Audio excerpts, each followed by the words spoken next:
मैं सलीम मंसूरी, खबर आपको दूंगा पूरी। थाने बोल में आपका स्वागत है।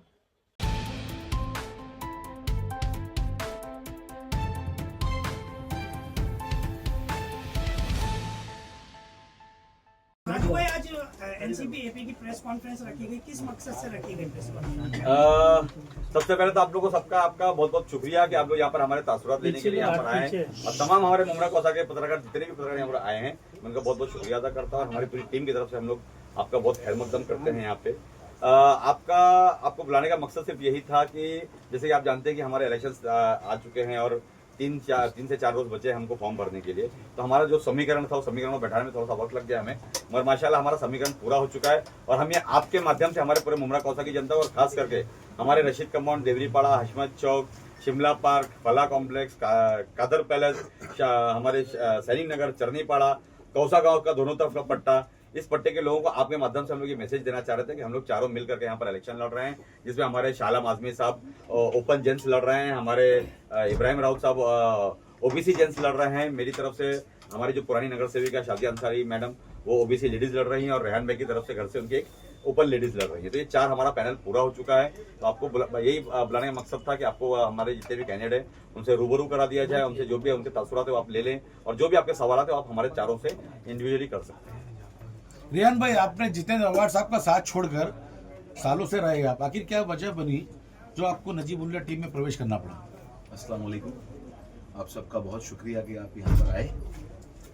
देखिए, ऐसा था कि रशीद कंपाउंड में मैं और राजू भाई यानी मेरे वालिद साहब और राजू भाई के वालिद साहब हम लोग गुज़श्ता 40 सालों से रहे। 2017 के बाद से कुछ मामले हुए हमारे, पॉलिटिकल मामले थे, ये कोई पर्सनल नहीं था, और ये मामले इतने ज़्यादा एग्जेजरेट हो गए कि बहुत सारे मसले मसाइल आपस में इंतशार, यहाँ तक के पुलिस स्टेशन और कोर्ट तक के मैटर्स चले गए। मुझे एक संधि मिली राजू भाई के और नजीब भाई के माध्यम से कि ये सारी चीज़ें ख़त्म हो जाएगी, और अल्हम्दुलिल्लाह मैंने उस पर लब्बैक बोला। कुछ मामले टिकट डिस्ट्रीब्यूशन पे भी थे कि जहाँ से मुझे को बात करी गई थी, जहाँ से मैं चाह रहा था वो अपॉर्चुनिटी मुझे नहीं मिल रही थी। और यहाँ से जब राजू भाई ने बोले कि ठीक है, हर चीज़ रेहान अगर तू है आगे, मेरा भाई है, और मैं हर चीज़ ख़त्म, पिछला सारा चैप्टर ख़त्म करने के लिए तैयार हूँ। हम लोग अगर रशीद कंपाउंड से दोनों भाई जिस तरीके से हम लोग गुज़श्ता 30 सालों से रहते आए, अगर हम लोग मिलते हैं तो रशीद कंपाउंड का पूरे प्रभाग का यानी पूरे प्रभाग 33 का बहुत अच्छे से डेवलपमेंट कर सकते हैं। अगर अपोजिट लड़ते हैं तो हमेशा से ये सियासी क्लैश होता रहेगा, जो कि आगे चल के कोई भी रूप ले सकता है।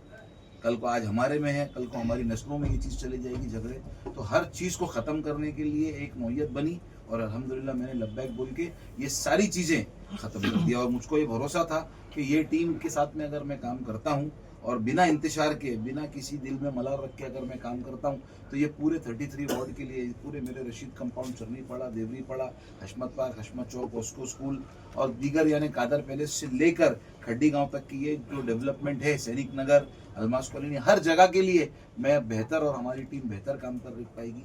तो in the interest of the people, in the interest of my ward, मैंने ये काम, और मुझको लगा कि ये करना चाहिए। और ज़्यादा से ज़्यादा क़यादत में नजीब भाई की, राजू भाई की और सारे लोगों की, हमारे इब्राहिम राउत साहब, हमारे शालाम आजमी साहब, इनकी क़यादत में ये पूरा काम होगा तो वर्क हम लोग बेहतर कर सकेंगे और हम लोग एक अच्छा रिजल्ट दे पाएंगे अपने वार्ड में। इसके लिए मैंने ये कदम उठाया। रेहान भाई, आने वाले दिनों में और कोई तुजारी बजाते हुए एंट्री मारने वाले क्या? भाई वो तो आप उनसे ही पूछेंगे तो बेहतर रहेगा, मैं तो नहीं बता सकता उसको। रेहान भाई, आप पहले जो है नगर सेवक पद पे तो नहीं थे, आपके साथ जो है नासिर भाई उनके घर के मेंबर थे, और पूरा जिम्मेदारी तो वो आप ही उठाते थे एज अ अवार्ड साहब की क़यादत में। आज ऐसी क्या जरूरत पड़ी कि आपको उनकी क़यादत छोड़ के जो है नजीब मुल्ला की क़यादत को अपनाना पड़ा? मैडम, जरूरत ये थी कि ये प्रायोरिटी जो आज ये गटर मीटर वाटर का इलेक्शन जो होता है कॉरपोरेशंस का, इसके अंदर ज़रूरत ये होती है कि सबसे ज़्यादा काम हम अपने जो हम नुमाइंदे होते हैं या जो हम जिनके रिप्रेजेंटेटिव होते हैं, हम उनका सबसे ज़्यादा काम कैसे करा सकें, हम उनको ज़्यादा से ज़्यादा अश्योरेंस दे के हमारे लोगों को और हमारे वार्ड का अच्छे से अच्छा काम कर सके। तो मुझको ये लगता है कि एक सबसे बड़ा अहम मसला जो मेरा और राजू भाई का था, जो हमारा इंतशार था, वो इस नौयत से ख़त्म हो गया और हम लोग आज खुल के काम करेंगे। और ये सिर्फ मेरा ही नहीं, सारों का मसला खत्म हो गया। आप रशीद कंपाउंड की मेरी जनता से अगर आप आगे चल के पूछे तो आज पूरे रशीद कंपाउंड में यानी पेट्रोल पंप से बॉस्को स्कूल से लेके देवरी पारा तक के पूरा उल्लास का माहौल है। लोग सारे खुश हैं। कल ही तकरीबन 500 से 1000 लोग मौजूद थे, अलग अलग मिलके उन्होंने बधाइयाँ दी कि ये सब चाह रहे थे कि ये काम हो जाए और अल्लाह तबारक ताला ने आज ये काम करा लिया। तो इसकी वजह से मेरे को ये बड़ा कदम उठाना पड़ा। करण भाई, जिस तरह दोनों पार्टी एक होने की बात हो रही है, अगर वो पार्टी एक होती है तो ये जिस तरह आपने पैनल का डिक्लेयर किया है तो ये पैनल लड़ेगा, देखिए इसमें बदलाव होएगा कुछ? देखिए सर, ऐसा है कि हमने हमारा डिक्लेरेशन कर दिया। अभी अब अल्लाह रब्बुल इज़्ज़त के हाथ में है कि वो कैसे होता है, कैसे वो अमलगमेशन होता है, कैसे दो पार्टी होती है, उनका क्या डिसीजन आता है। तो ये सब बड़ों का डिसीजन है। जो भी डिसीजन आए, हमने हमारा दिल साफ करके हमारी मंशा आप सबके सामने रख दी। अब अल्लाह रब्बुल इज़्ज़त के हाथ में है, जो हो जाए तो हमें कबूल है। पहले टर्म में आप आए थे, एमआईएम से जीत कर आए थे, चेहरा एमआईएम का था, पार्टी एमआईएम थी। अब नई पार्टी में किस तरीके से आप काम करेंगे, क्या रहेगा आपका काम? अस्सलाम वालेकुम रहमतुल्लाहि व बरकातहू। सबसे पहले तो मैं आपके इस सवाल का जवाब दे दूं कि मैं एमआईएम के चेहरे पे, एमआईएम के उस पर मैं इलेक्शन लड़ा था। उसकी मैं आज भी बात करता हूँ कि अल्हम्दुलिल्लाह अल्लाह ताला ने मुझे एमआईएम से ही इज्जत बख्शी और उसके ऊपर रहते हुए अकेले तन्हा नगर सेवक, मैं थाना महानगर पालिका में एमआईएम का था और मैंने वो काम करके दिखाया जो एक नगर सेवक को करना चाहिए था। तमाम लोग जानते हैं कि मैं जमीन लेवल पे काम किया। उसके बाद मेरे पास राजू अंसारी और जफर नुमानी के साथ ही मेरे ताल्लुकात थे। इन्हीं के जरिए मैं नगर अपने वार्ड के अंदर जो डेवलपमेंट का काम करना रहता था, मैं बजट लेके आता था। वही सब हालात को देखते हुए मेरे लोगों ने भी ये फैसला किया कि शालम तू मजबूत पैनल के साथ में जा, ताकि तू जो काम पहले कर चुका है इस बार जब करो जीतोगे तो इंशाल्लाह ताला तुमको काम करने में मजा आएगा और ज्यादा से ज्यादा काम कर पाएगा। ये सोच के मैंने राजू भाई के साथ में पैनल पार्टी से टिकट नहीं मिली थी आपको, मतलब आप पार्टी से कंफर्म नहीं हुए थे, एमआईएम से आपको टिकट ये था? नहीं, ऐसी कोई बात नहीं। आप पता कर सकते हो, आप जाके पता कर सकते हो कि मुझे टिकट थी क्या नहीं थी। सूत्र बता देगा 2 साल पहले ही आपने इस पार्टी से किनारा करना शुरू कर दिया था और अजीत पवार पार्टी जो ये राष्ट्रवादी कांग्रेस है उसके साथ में आपके अच्छे रिश्ते बन गए। नहीं, सूत्र फिर आपको गलत बता रहे हैं। राजू भाई और जफर नुमानी साहब से सुनो ना, मैं जवाब दे रहा ना भाई। 2017 से मैं जीता। आपको भी मालूम है कि पूरे मुमरा के अंदर 2 हम सीट आई थी, एक लेडीज थी, एक मैं था। तो उसके सिवा मुझे सिर्फ बताइए आप लोग, राजू अंसारी और जफर नुमानी के सिवा किसी और के साथ आपने मुझे देखा था? तो ये बात तो मुझे स्टार्ट से ही कह रहे थे लोग। पहले तो जिस पार्टी में मैं था उसी को लोग ये कहते थे बीजेपी की टीम थी। बराबर तमाम पत्रकार को मालूम है कि एमआईएम का टारगेट क्या करते थे, बोले बीजेपी की बी टीम। दूसरा सवाल जो आपका, उसी में जवाब दे देता हूँ कि जफर नुमानी और राजू अंसारी के साथ मैं 9 साल से रह रहा हूँ, उन्हीं के साथ काम करता था, लोग को भी मालूम है। लेकिन हमने कभी एनसीपी की किसी मीटिंग, किसी प्रोग्राम में आपने देखा था क्या? सिर्फ ये 2 आदमी के साथ खुले, मैं रात के अंधेरे में तो मिलता नहीं था इनके साथ और जफर के साथ, दिन में रहता था, पूरे शहर को मालूम है, तो उसी के साथ में रहता था। आज मैं अल्लाह ने प्लेटफॉर्म दिया तो मैं इनके साथ में इलेक्शन लड़ रहा हूँ। आपका कहना ये है कि इस पैनल से अगर आप जीतेंगे तो ये पैनल का ही विकास होगा, अगर नहीं जीतेंगे तो विकास नहीं होगा? नहीं, ऐसा तो मैं नहीं बोल रहा ना। मैं क्या बोल रहा हूँ, कोई जरूरी नहीं कि देखो मुकद्दर अल्लाह ने लिखा, मेहनत करना हमारा काम है। कोई जरूरी नहीं कि ये 4 मजबूत पैनल है जो वो जीत सकते, ऐसा तो है नहीं ना। लेकिन इंशाल्लाह जब हम मजबूती से लड़ रहे हैं साथ में, जीतेंगे तो जरूर काम करेंगे। और करके दिखाया था मैंने, अकेले रह पे भी मैंने काम करके दिखाया, ऐसा तो है नहीं कि नहीं किया। लेकिन आपने कंपाउंड में काम नहीं किया था। हाँ, तो मैं एक बार उसका भी जवाब ले लीजिए ना कि कंपाउंड के अंदर 3 नगर सेवक थे, 3 नगर सेवक इसी गली में थे। शालम आजमी का वार्ड सिल फाटे का था, आप जाके पता कर लो। सिल फाटे पे भोलेनाथ से, जवाब ले लो ना, भोलेनाथ से लेके गिरिल पार्क सिल फाटा और सैनिक नगर से अलमास कॉलोनी से लेके बॉस्को स्कूल तक मैं किसने काम किया था। इब्राहिम भाई में बयान आ रहा है कि आपके जाने से उन्हें कोई फर्क नहीं पड़ता है, पार्टी जो है अभी अच्छा करारा जवाब देगी। आपको क्या लगता है कि अगर आपके अगेंस्ट में कोई ऐसा कैंडिडेट है, जैसे अभी आप हाल में सुन ही रहे होंगे कि यहाँ पर 1,000-1,500 करोड़ जो है करोड़ का मालिक भी यहाँ पर इलेक्शन लड़ने की कोशिश कर रहे हैं, तो आपको क्या लगता है कि उनके आने से आपको कहीं ना कहीं फर्क पड़ेगा आप लोगों को? आपने जो सवाल किया ना शैफ भाई ने जो कहा, तो मैं तो पहले से कहते आ रहा हूँ ना कि मेरे नहीं किसी को भी, सुनो ना, मेरे नहीं किसी भी पार्टी का कोई लीडर को जाने आने से पार्टी खत्म नहीं होती। और उस उसकी जगह पे वो पार्टी अपना कैंडिडेट उतारती है, बराबर। और दूसरा रहा सवाल जो 150 करोड़ के आदमी की बात, तो मैं तो पहले दिन से कह रहा हूँ कि मैं उन्हीं के सामने इलेक्शन लड़ूंगा, चाहे कहीं किसी भी पार्टी से रहता, उन्हीं के सामने मैं लड़ूंगा। ये मेरा फैसला था, ये लोग इनको ये जानते हैं राजू भाई। तो अल्हम्दुलिल्लाह मेरे को कोई टेंशन नहीं, इलेक्शन मुझे लड़ना है। राजू भाई राजनीतिक गलियारों में ऐसी चर्चा है कि रेहान भाई और शाह आलम भाई अपनी सीट बचाने के लिए आपके साथ जुड़े, क्योंकि वो अपने आप को हारता हुआ देख रहे थे। ये सच है क्या रेहान भाई? बिल्कुल आपको, क्योंकि अवार्ड साहब आपको कह रहे थे कि राजू भाई के सामने ही लड़ो, और आप कहीं ना कहीं सेफ सीट चाह रहे थे। इसके वजह से आप लोग पैनल बना करके शाह आलम भाई भी कहीं ना कहीं अपने आप को हारता हुआ महसूस कर रहे थे। तो ये सच है क्या?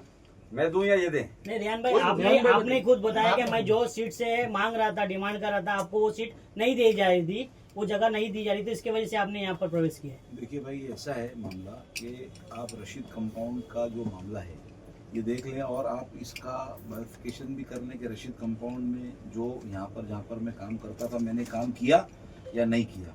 मैंने बखूबी आज तकरीबन 8 साढ़े 8 साल से बतौर फील्ड पे ही काम किया, ग्रास रूट लेवल पर ही काम किया। दूसरी बात, जब पैनल की पोजीशन ओपन थी और मुझको ये बोला गया कि आपको राजू भाई के सामने ही इलेक्शन लड़ना है, जिसे मैं पता है कि मेरे इनके काफ़ी दिनों से ताल्लुकात थे, हमारे 30 साल पुराने रिलेशन, बीच में कुछ इंतशारियाँ आई। तो अगर एक आदमी किसी आदमी के सामने इलेक्शन लड़ता है, मेरी सिर्फ राजू भाई से बात नहीं है, किसी के भी सामने XYZ, जब 2 कैंडिडेट टकराएंगे तो जाहिर सी बात है इंतजार बढ़ेगा। और ओपन वार्ड रहते हुए मुझे ये बोला जा रहा था कि आपने यही लड़ना है, आपके पास कोई चॉइस नहीं है। जो और कैंडिडेट्स थे, जो दीगर कैंडिडेट थे, मेरे आप ये बात बताइए कि जो तुतारी से कैंडिडेट मेरे साथ में लड़ रहे थे, मैं आपको खुलासेवार बताता हूँ, पेट्रोल पंप से बॉस्को स्कूल और पेट्रोल पंप से लेके देवरी पाड़ा, ये सारों का कंट्रीब्यूशन, आप एक छोटा सा, आपने इतने सवाल पूछे, एक छोटा सा सवाल, इन सारों का कंट्रीब्यूशन इस इलाके में क्या? अगर मैं गलत हूं तो आप माजरत चाहूंगा आपसे, लेकिन फील्ड पे तो मैंने ही काम किया। तो मुझे ही एक संधि क्यों दी गई कि भाई आपको ऐसा ही करना है? पार्टी मुझको ये बोल सकती थी कि रेहान आपने 9 साल से पार्टी का, मैंने साहब का इलेक्शन में बिल्कुल ईमानदारी से उनके साथ में 2019 में भी था, 2024 में भी था, और मैंने कभी, आप लोगों ने इतने सारे लोग आज यहाँ पर गवाह है कि जब तक के मैं उनके साथ में था, मैं पूरी लॉयल्टी से था। आपने मेरे बारे में, जितने भी पत्रकार, जितने भी साफी हजरात यहाँ पर है, कोई बोल सकता है कि मेरे को कभी भी आपने किधर क्रॉस में देखा? इतने सारे लोग। तो मैं अपने लोगों के साथ में, जिस संगठन से मैं जुड़ा था, मैं बिल्कुल जिम्मेदारी से और ईमानदारी से था। लेकिन जब ये चीज़ें मुझ पर इम्पोज करी गई और मुझे लगा कि ठीक है, मुझे को एक रूम देना चाहिए था, वो रूम मुझे नहीं मिला। दूसरा सबसे बड़ा जो मैं रीज़न आपको कल भी मैंने बताया, आज भी मैं बताया, कि मुझे लग रहा था कि ये दो जो हमारे ख़ानदान है, अब ये लड़ाई जब अगर मैं और इसको गहरी करूंगा और इनके सामने चले जाऊंगा तो ये हमारी नस्लों में, हमारे बच्चों में भी उतर जाएगी, और वो अच्छा नहीं है। ठीक है, पॉलिटिकल डिफरेंसेस सबके बीच में होते हैं, लेकिन ये पर्सनल ग्रीवेंसेस आज हमारे आपस में सामने आ गए। और रशीद कंपाउंड में हमको दोनों को रहना है, ये भी नहीं जाएंगे, मैं भी नहीं जाऊंगा, तो ये मामला गहराते जाता और किस लेवल तक जाता। तो इसको सबसे अच्छा एक प्लेटफॉर्म मिला और मैंने लब्बैक बोल के राजू भाई की और नजीब भाई की बात सुन के इस चीज को खत्म किया। एक आखिरी सवाल, आप लोग तीनों विधायक जितेंद्र अवार्ड की पार्टी छोड़कर आए हैं, बराबर है? कल को पार्टी एक हो जाती है, अजीत पवार और शरद पवार, फिर आप लोग का क्या स्टैंड रहेगा? ऐसा है कि आपको मैं एक बात बता दूं, मैं अजीत पवार साहब आज हमारे महाराष्ट्र के अंदर सत्ता के अंदर साथ में हैं और हमेशा से उन्होंने एनसीपी पार्टी को लीड किया। भले ही शरद पवार साहब उनके साथ में रहे हों, उनके बॉस रहे हों, उनके चाचा रहे हों, उनके गुरु रहे हों, और अजीत पवार साहब ने हमेशा इस पार्टी को लीड किया है। जो हमें अंदर से हमारी बात सुनी गई है, हमें ऐसा लग रहा है कि जनवरी 2026 में इलेक्शन के 2-4 रोज के बाद में ही हमारी एक मर्जर को लेकर के हमारी एक मीटिंग है। इंशाल्लाह उम्मीद है कि उनके 8 खासदार और 10 आमदार हमारे साथ में आ जाएंगे और सबने अजीत पवार साहब की क़यादत को कबूल कर चुके हैं। सुप्रिया ताई हो, चाहे अमोल कोले साहब हो, चाहे रोहित पवार साहब हो, सबने अपनी जयंत पाटिल साहब हो, इन लोग सबने अपनी क़यादत को छोड़ करके और अजीत पवार साहब की क़यादत को उन्होंने तस्लीम किया हुआ है। इस इलेक्शन में वो युति हो नहीं हो, कुछ भी इससे कुछ लेना देना नहीं है। ये हमारा चारों पैनल घड़ी से इलेक्शन लड़ेगा इंशाल्लाह, उसमें कोई दो राय नहीं है। इब्राहिम भाई, आप तो पार्टी से पहले से जुड़े हुए, इस बार इस पैनल में आप भी खड़े, तो आपका स्टैंड क्या रहेगा और आपका विकास क्या होने वाला है इस बार? अस्सलाम वालेकुम रहमतुल्लाह। मैं सबसे पहले राजू भाई, रिहान भाई को बहुत बहुत मुबारकबाद देता हूँ। बहुत लंबे अरसे से हम इस चीज़ का इंतज़ार में थे कब ये दो दोस्त आपस में मिलते हैं। ये प्रेस कॉन्फ्रेंस की सबसे ज़्यादा खुशी मुझे यही है कि दोनों दोस्त आपस में मिल गए और पैनल तो अल्हम्दुलिल्लाह मजबूत हो गया, इसमें कोई बोलने की बात ही नहीं। मुझे खुशी सबसे ज़्यादा यही है कि आपस में मिलने से आपस के टकराव से रियान भाई ने पूरी वजाहत दे दी कि ये आगे भी लड़ाई हो सकती है। अल्लाह पाक ने बहुत सही मौके पर आपस में दोनों को मिलाया, इससे हमको बहुत खुशी है। जैसा रशीद कंपाउंड में नहीं, हर जगह रियान भाई इस बात की चर्चे है।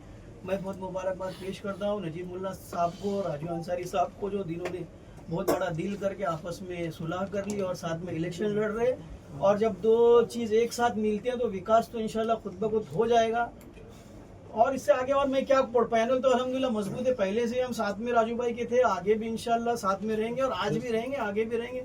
और मुमरा के जो डेवलपमेंट्स है जो रशीद कंपाउंड से बाहर है, राजू भाई माशाल्लाह बहुत सक्षम है, बहुत नॉलेजेबल आदमी है।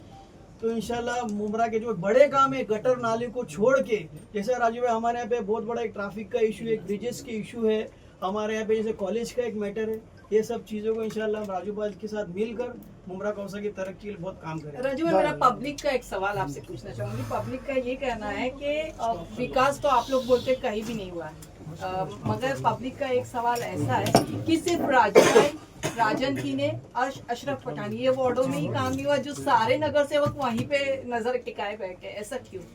मैं समझा नहीं आपके सवाल को। नगर सेवक का जो है हर वार्ड में है नगर सेवक पर, और विकास तो कोई भी वार्डों में आप लोग बोलते नहीं हुआ है, पर सिर्फ हर किसी की नजर जो है ये 3 वार्ड पे क्यों पड़ी है? जैसे एक राजू अंसारी, एक राजन की ने और एक आपकी बात को अशरफ मैं पठान। समझ गया और मैं आपका एकदम सीधा आपको जवाब देता हूँ। मैं सबसे पहली बात तो ये है कि मैं कभी जिंदगी में मैंने ये नहीं कहा कि मुमरा में विकास नहीं हुआ है। मुमरा में विकास हुआ है। विकास करने के 2 पहलू होते हैं और 2 तरीके होते हैं काम करने के। एक तो हमारे पास हमारा आमदार है, आमदार के जरिए से जो विकास होना चाहिए था, क्योंकि हमारा आमदार 8 लाख करोड़ के ट्रेजरी के ऊपर बैठा हुआ है और हम सिर्फ 5000 करोड़ की ट्रेजरी पर बैठे हुए हैं। तो मुमरा में जो भी विकास हुआ आपको भी मालूम है, हमने वहाँ पर बैनर लगाया, बोर्ड लगाया और उनका बोर्ड निकाल के उखाड़ के फेंका है। हमने हमारा नाम नहीं लगाया बैनर के ऊपर, हमने थाने महानगर पालिका का बैनर लगाया और उन्होंने अपनी क्रेडिट लेने के लिए अपना बैनर लगाया, चाहे वो हॉस्पिटल हो, स्टेडियम हो, डीपी रोड हो, गार्डन हो, फलाना धमाका, जो भी XYZ हो, उन्होंने अपना बैनर लगाया। वो काम किसने किया? वो हमारे नगर सेवकों ने किया। आज पूरे मुमरा कौसा में जो भी विकास हुआ हमारे नगर सेवकों ने किया। तो मैंने कभी ये नहीं कहा कि हमारे नगर सेवकों ने विकास नहीं किया। मेरा बोलना सिर्फ ये है कि अगर इस नगर सेवक की निधि के साथ में अगर आमदार ने भी अगर अपना थोड़ा सा धक्का दिया होता ना, तो आज मुमरा के बहुत सारे मसले 100% हल हो चुके होते। राजू भाई, आज आपने ये 33 पैनल तो डिक्लेयर कर दिया और बाकी पैनल कब डिक्लेयर होने वाले? अब तक डिक्लेयर आज शाम तक। देखो, एक सवाल अभी मुझे उन्होंने भी कहा था कि कौन कौन आने वाला बाकी है। तो अभी तो हमने सिर्फ एक एटम बम फोड़ा है, अभी न्यूक्लियर बम और यूरेनियम बम फोड़ना बाकी है। इंशाल्लाह 24 घंटे का इंतजार कीजिए, कल दोपहर तक के इंशाल्लाह आपको एक बड़ी खबर मिल जाएगी और इंशाल्लाह काम बेहतरीन हो जाएगा।